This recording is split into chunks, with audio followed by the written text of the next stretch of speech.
Hi hello ನಮಸ್ಕಾರ ವೀಕ್ಷಕರೇ, welcome back to your my channel. ಬನ್ನಿ ವೀಕ್ಷಕರೇ, ಇವತ್ತು ಸೂಪರಾಗಿರುವ ಬಾಯಿಗೆ ಒಂಥರ ರುಚಿ ಕೊಡುವಂಥ ನಾನಿವತ್ತು ಟೊಮೊಟೊ ಗೊಜ್ಜು ಯಾವ ರೀತಿ ಮಾಡೋದಂತ ತೋರಿಸ್ಕೊಡ್ತೀನಿ. ಸೂಪರಾಗಿರುತ್ತೆ ಸ್ನೇಹಿತರೆ. ರೊಟ್ಟಿ, ಚಪಾತಿ, ಅನ್ನ, ದೋಸೆ ಎಲ್ಲದಕ್ಕೂ ಕೂಡ ಕಾಂಬಿನೇಷನ್ ಸಖತ್ತಾಗಿರುವಂಥ ಟೊಮೊಟೊ ಗೊಜ್ಜು ಯಾವ ರೀತಿ ಮಾಡೋದಂತ ನೋಡೋಣ ಬನ್ನಿ. ಇಲ್ಲಿ ನಾನು ಟೊಮೊಟೊ ಗೊಜ್ಜು ಮಾಡೋದಕ್ಕಾಗಿ ನಾನು ಅರ್ಧ ಕೆ ಅಷ್ಟು ಟೊಮೊಟೊ ಹಣ್ಣು ತೊಗೊಂಡಿರೋದು. ಫುಲ್ಸೆ ಕೆಂಪಗಿರುವಂಥ ಟೊಮೊಟೊ ಹಣ್ಣು ತೊಗೋಬೇಕು. ಎಷ್ಟು ಕೆಂಪಗಿರುತ್ತಲ್ವ ಅಷ್ಟೇ ಚೆನ್ನಾಗಿ ಅದು ಗೊಜ್ಜು ಕೂಡ ಸೂಪರಾಗಿ ಹುಳಿ ಹುಳಿಯಾಗಿರುತ್ತೆ. ನಾನಿವತ್ತು ನಾಟಿ ಟೊಮೊಟೊ ಹಣ್ಣು ತೊಗೊಂಡಿರೋದು, ಅದಕ್ಕಾಗಿ ಸ್ವಲ್ಪ ಹುಳಿ ಜಾಸ್ತಿ ಇರುತ್ತೆ. ಅದಕ್ಕಾಗಿ ಹುಳಿ ಇದ್ದರೆ ಟೊಮೊಟೊ ಗೊಜ್ಜು ಸಖತ್ತಾಗಿರುತ್ತೆ. ನೀವು ಬೇಕಂದರೆ ನೀವು ಆ ರೀತಿ ಕೂಡ ತೊಗೋಬೋದು. ಆದರೂ ಕೂಡ ಟೊಮೊಟೊ ಗೊಜ್ಜಿಗೆ ಇದೆ ಟೊಮೊಟೊ ಚೆನ್ನಾಗಿರುತ್ತೆ, ಅದಕ್ಕಾಗಿ ಈ ರೀತಿ ಮಾಡ್ಕೊಳ್ಳಿ ನೀವು ಕೂಡ. ನಾನೀಗ ಟೊಮೊಟೊ ಚೆನ್ನಾಗಿ ಕ್ಲೀನಾಗಿ ತೊಳ್ಕೊಂಡಿರೋ ಟೊಮೊಟೊ ಈ ರೀತಿ ಉದ್ದುದ್ದಕ್ಕೆ ಕಟ್ ಮಾಡ್ಕೊಳ್ಳಿ. ಸಣ್ಣ ಸಣ್ಣವಾಗಿ ಕಟ್ ಮಾಡ್ಕೋಬೇಡಿ, ನಾನು ಉದ್ದುದ್ದಕ್ಕೆ ಕಟ್ ಮಾಡ್ತಾಯಿದ್ದೀನಿ. ಮತ್ತು ಇವತ್ತು ನಾನು ಟೊಮೊಟೊ ಗೊಜ್ಜು ಕುಕ್ಕರ್ನಲ್ಲಿ ಮಾಡ್ತಾಯಿದ್ದೀನಿ. ಸೂಪರಾಗುತ್ತೆ. ಅದನ್ನು ಕೂಡ ಒಂದೇ ನಿಮಿಷದಲ್ಲಿ ನೋಡಿ, 1ರಿಂದ 3 ನಿಮಿಷದಲ್ಲಿ ಸಾಕು ಸೂಪರಾಗಿ ಗೊಜ್ಜು ರೆಡಿ ಆಗುತ್ತೆ. ನೋಡಿ ಅದು ಯಾವ ರೀತಿ ಅಂತ ತೋರಿಸ್ತೀನಿ ಬನ್ನಿ. ಈಗ ಎಲ್ಲನೂ ಕೂಡ ಟೊಮೊಟೊ ಕಟ್ ಮಾಡಿದ್ದೀನಿ. ನೀವು ಎಷ್ಟು ಕ್ವಾಂಟಿಟಿಯಲ್ಲಿ ಮಾಡ್ತೀರಾ ಅಷ್ಟು ಟೊಮೊಟೊ ಹಣ್ಣು ತೊಗೋಬೋದು. ನಾನು ಇಷ್ಟೆಲ್ಲ ಟೊಮೊಟೊ ಕಟ್ ಮಾಡಿದ್ದೀನಿ. ಹಾಗೆ ಸ್ವಲ್ಪ ಬೆಳ್ಳುಳ್ಳಿ ತೊಗೋಬೇಕಾಗತ್ತೆ. ಇಲ್ಲಿ ನಾನು ಆಲ್ರೆಡಿ ಕುಕ್ಕರ್ ಬಿಸಿಗೆ ಇಟ್ಕೊಂಡಿದ್ದೆ. ಚೆನ್ನಾಗಿ ಕುಕ್ಕರ್ ಬಿಸಿ ಆದಮೇಲೆ ಅದ್ರ ಒಳಗಡೆ ಎಣ್ಣೆ ಹಾಕ್ಕೊಳ್ಳಿ. ಎಣ್ಣೆ ಮಾತ್ರ ಸ್ವಲ್ಪ ಜಾಸ್ತಿನೇ ಇರಲಿ. ಗೊಜ್ಜು ಅಂದಮೇಲೆ ಸ್ವಲ್ಪ ಅದು ನಾವು ನೀರು ಹಾಕ್ದೇ ಮಾಡ್ತೀವಿ, ಅದು ಚೆನ್ನಾಗಿರುತ್ತೆ. 2 ದಿವಸದ ಕೂಡ ಆ ರೀತಿ ಇರುತ್ತೆ ಅದು. ಈಗ ನಾನು ಅದಕ್ಕೆ ಎಣ್ಣೆ ಎಷ್ಟು ಹಾಕ್ಕೊಂಡಿದ್ದೆ ಅಂದರೆ 3 ಚಮಚದಷ್ಟು ಎಣ್ಣೆ ಹಾಕ್ಕೊಂಡಿದ್ದೆ. ಎಣ್ಣೆ ಸ್ವಲ್ಪ ಬಿಸಿ ಆದ ತಕ್ಷಣ ಅದಕ್ಕೆ ಸ್ವಲ್ಪ ಜೀರಿಗೆ ಸಾಸಿವೆ ಹಾಕ್ಕೊಂಡು ಚೆನ್ನಾಗಿ ಫ್ರೈ ಆಗ್ತಾ ಇರುವಾಗ ಹಾಗೆ ಸ್ವಲ್ಪ ಕಡಲೆಬೇಳೆ ಹಾಕ್ಕೊಂಡಿದ್ದೀನಿ. ಸ್ವಲ್ಪ ಕಡಲೆಬೇಳೆ ಹಾಕ್ಕೊಂಡಾದ್ಮೇಲೆ ನಾನು ಅದಕ್ಕೆ ಸುಲಿದಿರುವಂಥ ಬೆಳ್ಳುಳ್ಳಿ, ಪೂರ್ತಿ ಒಂದು ಬೆಳ್ಳುಳ್ಳಿ ಗಡ್ಡೆ ಇರುತ್ತಲ್ವ, ಚೆನ್ನಾಗಿ ಸುಲಿದಿಟ್ಕೊಂಡಿದ್ದೆ, ಅದು ಪೂರ್ತಿ ಹಾಕ್ಕೊಂಡಿರೋದು.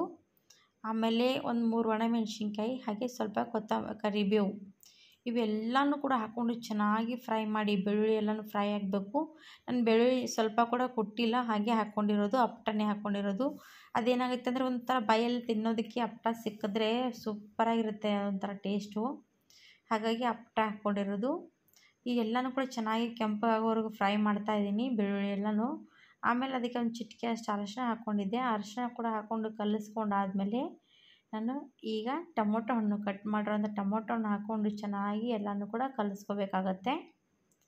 ಇದಕ್ಕೆ ಒಂದು ಹನಿನೂ ಕೂಡ ನೀರು ಹಾಕಬೇಡಿ. ಒಂದು ಹನಿನೂ ಕೂಡ ನೀರು ಹಾಕಿದ್ರೂ ಕೂಡ ತುಂಬಾ ಸಖತ್ತಾಗಿ ಇದು ಗೊಜ್ಜು ರೆಡಿ ಆಗುತ್ತೆ. ತೋರಿಸ್ತೀನಿ.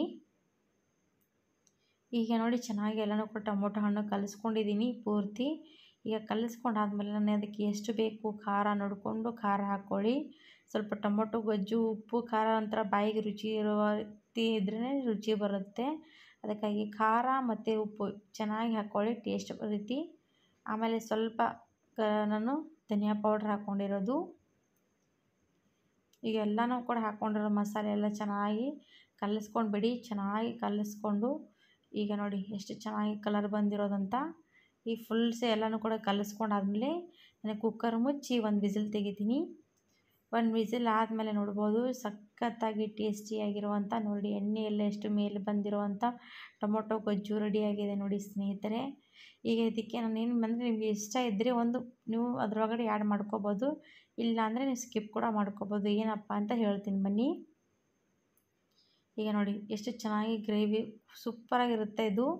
ನಾನು ಇದಕ್ಕೆ ಏನು ಆ್ಯಡ್ ಮಾಡ್ತಾಯಿದ್ದೀನಿ ಅಂತಂದರೆ, ನಾವು ಇಷ್ಟ ಇದ್ದರೆ ಹಾಕ್ಕೊಳ್ಳಿ, ಇಲ್ಲಾಂದರೆ ಇಲ್ಲ.